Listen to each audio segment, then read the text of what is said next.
Hi, today here we have this motorcycle fog lamp which we're going to put on, and this is how it came. As you see, it has a built-in heatsink. It looks and feels pretty high quality. So let's connect it and put it on. As you can see, it has 2 wires and the button has 3.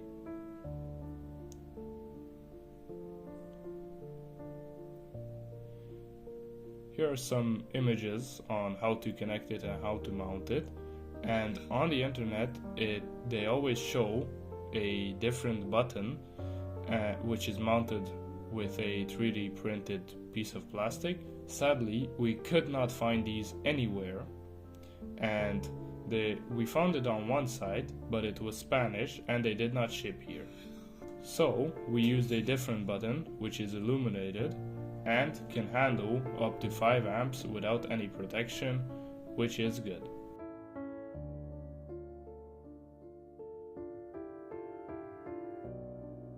So we got these metal plates. Here's all of them. One of them we had to enlarge in the holes so the light could actually fit on it. And the metal plates we got from a nearby hardware store, and so far they're only temporary. Here's how the light looks with the stock metal plate to mount it.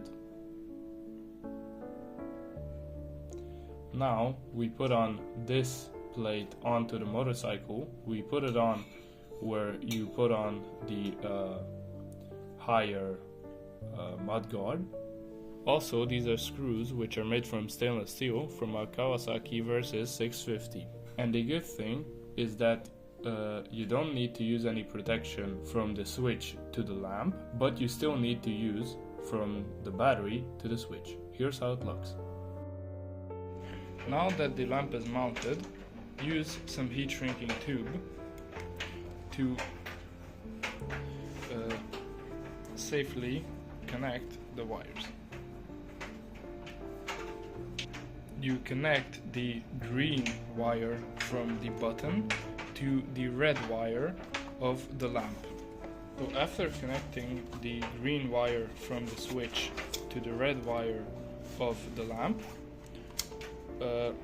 shrink the heat shrinking tube so they stay connected and they're safe. Now connect the 2 negatives to the ground. After connecting the 2 black wires together, we also connect an extension wire to ground it somewhere, and we also put some heat shrinking tube on it so it stays safe and secure. And here is the fuse that we're going to use.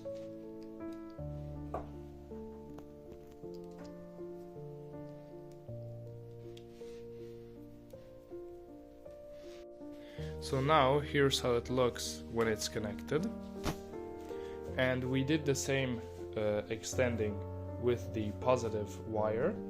The negative, aka the ground, we connected it there onto that screw with some terminals, and the positive wire we routed in here, out here, and it goes under the plastic and back under the seat into the battery. Also, make sure to use fuses. It's a must.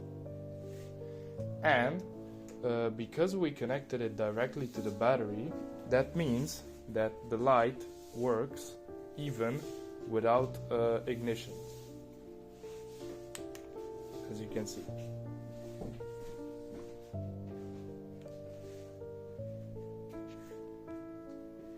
Also, the switch is illuminated, and only when you... The switch also lights up when you turn on the lights.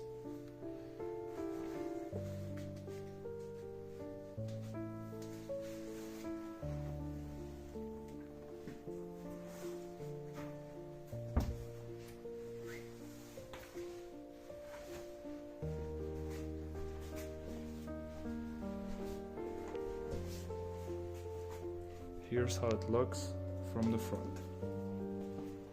I'm about 4 meters away now, and here's how it looks.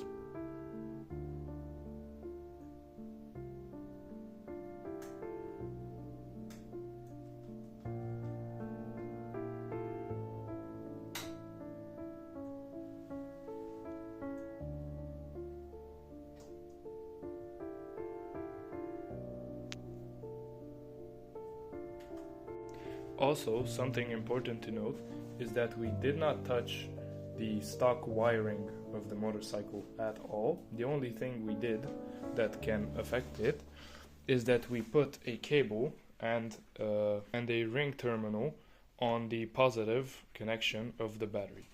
Also, if the light doesn't shine bright enough or properly, too high, too low, and we can't adjust it correctly, or if it gets too hot, overheats, etc.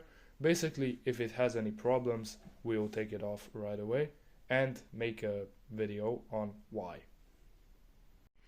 Also, as you can see, the stock light of the motorcycle is fixed, and what may be good, for example if you're off-roading, is that this light shines wherever you point the handlebars.